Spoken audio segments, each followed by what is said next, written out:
All right, let's dive right into a really interesting, maybe even kind of a weird idea today. The incredible value of never actually finishing what you start. I know it goes against everything we're taught about goals and completion, but stick with me because this is a fascinating one. Seriously, think about that for a second.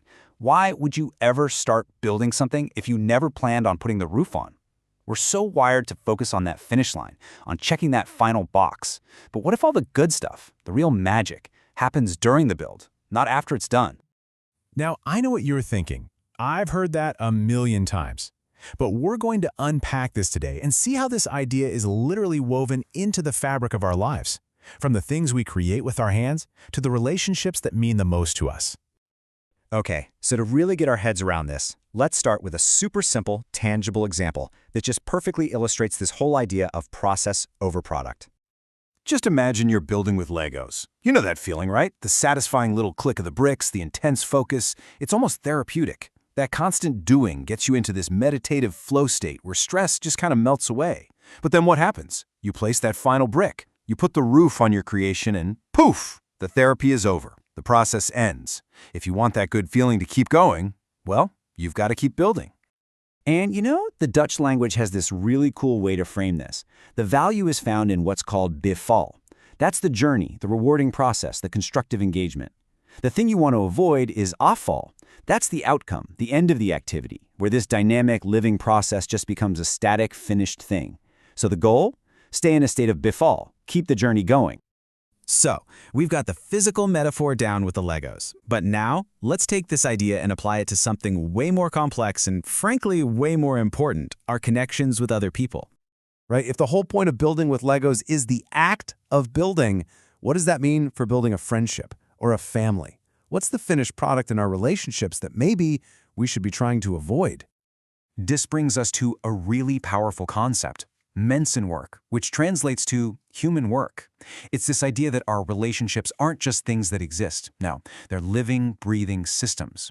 We connect with each other because we are mutually dependent, and this constant back and forth is actually how we manage our shared vulnerability. It's a nonstop process of building, of nurturing, of reinforcing those connections.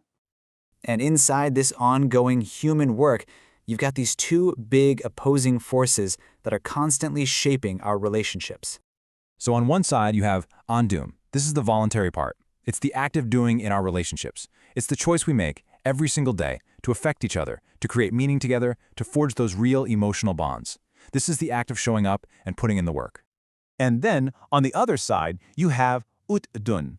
This is the stop, the inevitable end, and the ultimate example of this, of course, is death. That's the roof. It's the final piece that marks the end of the building process, the one thing that's a given, that we just can't control. And this contrast just makes it so clear why focusing on the roof is so damaging. When we start thinking about our relationships as something to be tallied up at the end, we basically turn this living, breathing thing into a static object, like a sunk cost. But the real value isn't in that final score.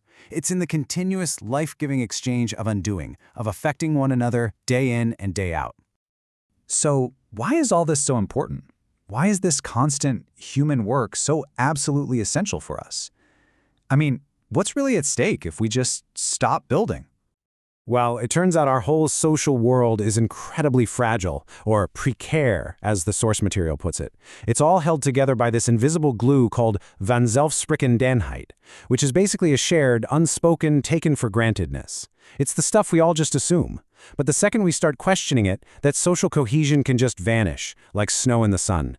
We absolutely need each other to keep reinforcing the bonds that hold our world together. So what's the antidote to all this fragility? It's something called Maatwerk, which means acting in measure with each other. It's about creating these balanced, symmetrical relationships where we're basically buddies, equals who share the rights and the duties of keeping the connection strong. This is how we fight back against the deep vulnerability of being alone. We do it by actively, intentionally being with each other.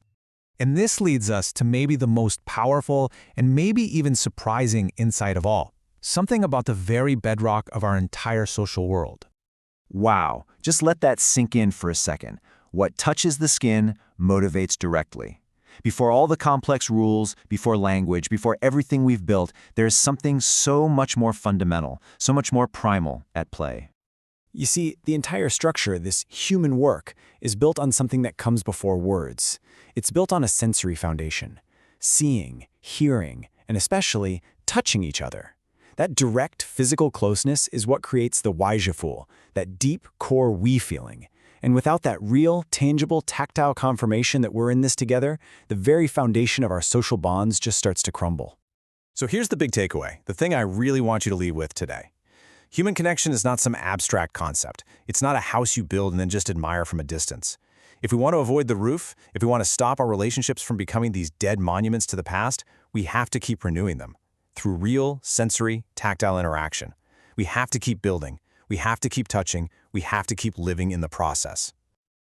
And so, that brings us to the end of our explainer, and I want to leave you with a question to carry with you. In your own life, with your own relationships, what building can you do today? How can you choose to stay in the process instead of rushing to put a roof on it? How will you embrace the beautiful, messy, ongoing work of being human?